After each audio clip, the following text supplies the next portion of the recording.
नमस्कार प्यारे बच्चों, बहुत बहुत स्वागत है आप लोगों का सिंपल एजुकेशन में। दोस्तों, आज की इस वीडियो में हम लोग बात करेंगे कक्षा 9 की 31 जनवरी की सामाजिक विज्ञान की वर्कशीट नंबर 76 के बारे में। इस वर्कशीट में हमें चुनावी राजनीति के बारे में बताया गया है। तो सबसे पहले हम देखेंगे कि भारत में चुनावी राजनीति के बारे में इस वर्कशीट में हमें क्या जानकारी दी गई है, और उसके बाद जो सवाल इस वर्कशीट में दिए गए हैं एक एक करके हम उन सवालों के जवाबों को जानेंगे। तो चलिए आरंभ करते हैं आज की इस वीडियो में चुनावी राजनीति का अध्ययन। स्वतंत्र चुनाव आयोग। हमारे देश में चुनाव एक स्वतंत्र और बहुत शक्तिशाली चुनाव आयोग द्वारा कराए जाते हैं। उसे उसी तरह की स्वतंत्रता प्राप्त है जो न्यायपालिका को प्राप्त है। मुख्य चुनाव आयुक्त की नियुक्ति भारत के राष्ट्रपति द्वारा की जाती है। चुनाव की घोषणा से लेकर परिणामों की घोषणा तक चुनावों के संचालन और नियंत्रण के हर पहलू पर चुनाव आयोग निर्णय लेता है। वह आचार संहिता को लागू करता है और इसका उल्लंघन करने वाले किसी भी उम्मीदवार या पार्टी को दंडित करता है। लोकप्रिय भागीदारी। चुनाव में लोगों की भागीदारी को आमतौर पर मतदान के आंकड़ों से मापा जाता है। मतदान उन मतदाताओं के प्रतिशत को दर्शाता है जिन्होंने वास्तव में अपना वोट डाला। भारत में मतदान या तो स्थिर रहा है या वास्तव में बढ़ गया है। भारत में गरीब, अनपढ़ और वंचित लोग अमीर और विशेषाधिकार प्राप्त वर्गों की तुलना में बड़े अनुपात में मतदान करते हैं। यह पश्चिमी लोकतंत्रों के विपरीत है, अर्थात पश्चिम के लोकतंत्र में जो है पढ़े लिखे लोग ज़्यादा वोट करते हैं, अनपढ़ और वंचित वर्ग के लोग नहीं करते। लेकिन भारत में उल्टा देखा जाता है। भारत में आम लोग चुनावों को बहुत महत्व देते हैं। उन्हें लगता है कि चुनावों के माध्यम से वे राजनीतिक दलों पर अपने अनुकूल नीतियों और कार्यक्रमों को अपनाने का दबाव बना सकते हैं। चुनावी गतिविधियों में मतदाताओं की दिलचस्पी पिछले कुछ दशकों में बढ़ रही है। चुनाव परिणामों की स्वीकृति। भारत के चुनावों के परिणाम खुद के लिए बोलते हैं। सत्तारूढ़ दल नियमित रूप से भारत में राष्ट्रीय और राज्य दोनों स्तरों पर चुनाव हारते हैं। भारत में लगभग आधे मौजूदा सांसद या विधायक चुनाव हार जाते हैं। बहुत कम विवादित चुनावों को छोड़कर चुनावी परिणामों को आमतौर पर पराजित पार्टी द्वारा जनता के फैसले के रूप में स्वीकार किया जाता है।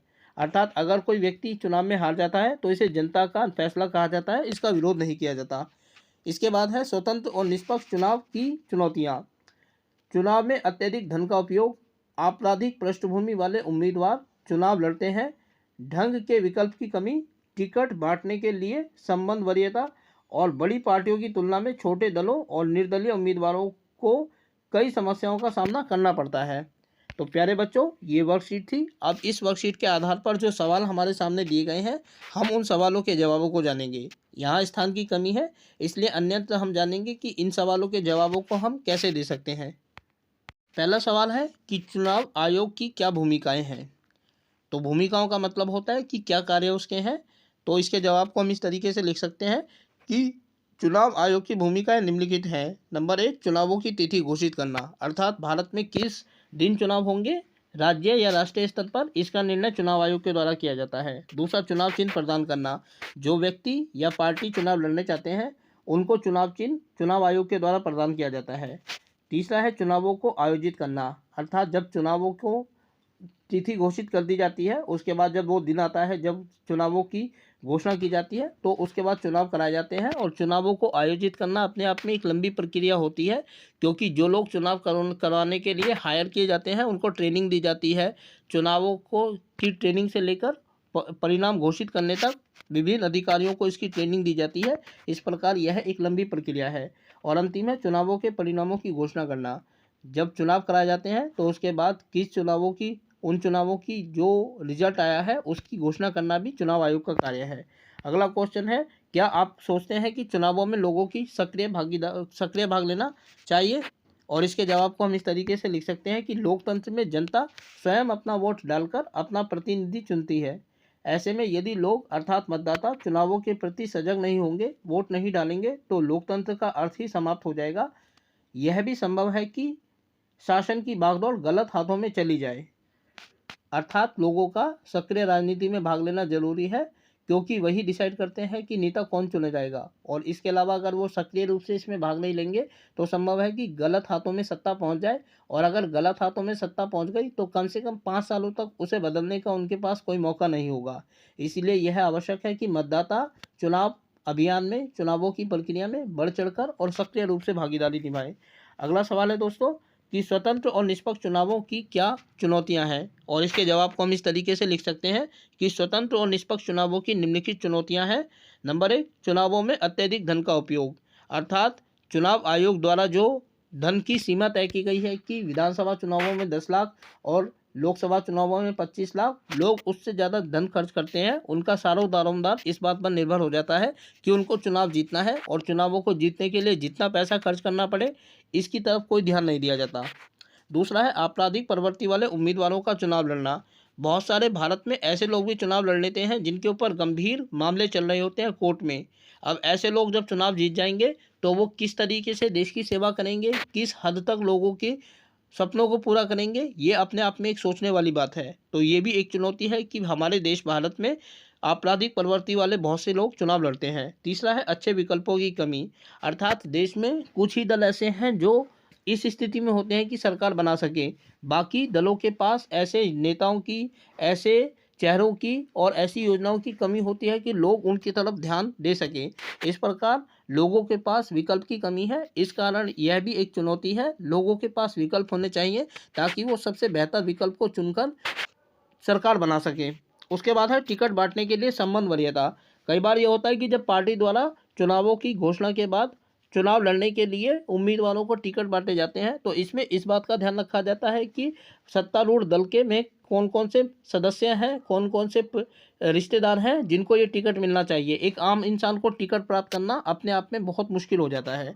और अगला है बड़ी पार्टियों की अपेक्षा छोटी पार्टी तथा निर्दलीय पार्टियों द्वारा समस्याओं का सामना, अर्थात बड़ी पार्टियां तो आसानी से इन चुनावों को लड़ लेती हैं, लेकिन अगर कोई व्यक्ति पहली बार चुनाव लड़ता है, निर्दलीय चुनाव लड़ता है या किसी छोटी पार्टी का आधार बनाकर अपना चुनाव लड़ता है, तो बड़ी पार्टी की अपेक्षा उस पार्टी को ज़्यादा समस्याओं का सामना करना पड़ता है।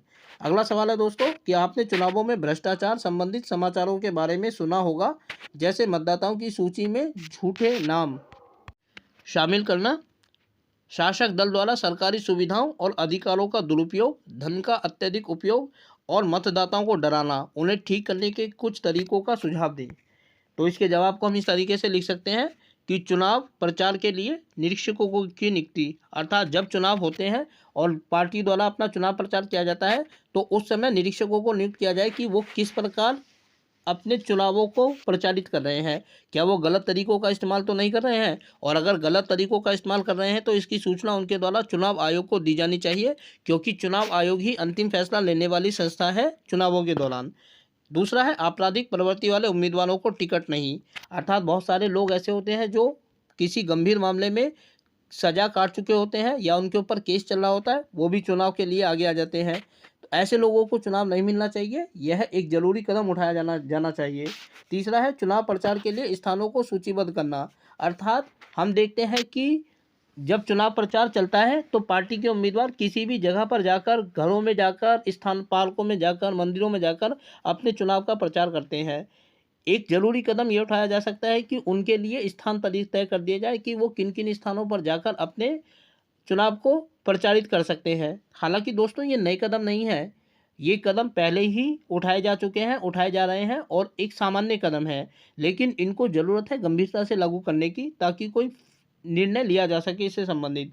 अंतिम है मतदाताओं को जागरूक करना, ये सबसे महत्वपूर्ण कदम है लोकतंत्र के संबंध में, क्योंकि अक्सर लोकतंत्र में चुनावों का पूरा दारोमदार मतदाता के ऊपर होता है, और वो मतदाता किस तरीके से चुनाव करते हैं, मतदान करते हैं, भागीदारी निभाते हैं, इस बात के ऊपर निर्भर करता है कि वो कितने जागरूक हैं। अर्थात सबसे बड़े कदम के रूप में यह उठाया जाना चाहिए कि जनता को, मतदाताओं को चुनाव के प्रति सजग बनाया जाना चाहिए।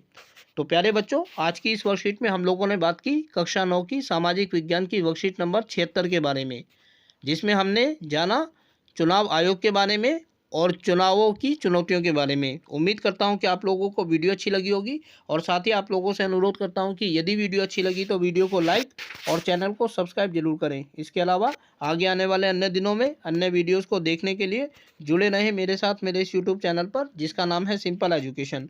फिलहाल आप लोगों से विदा लेना चाहूँगा। वीडियो को देखने के लिए आपका बहुत बहुत धन्यवाद।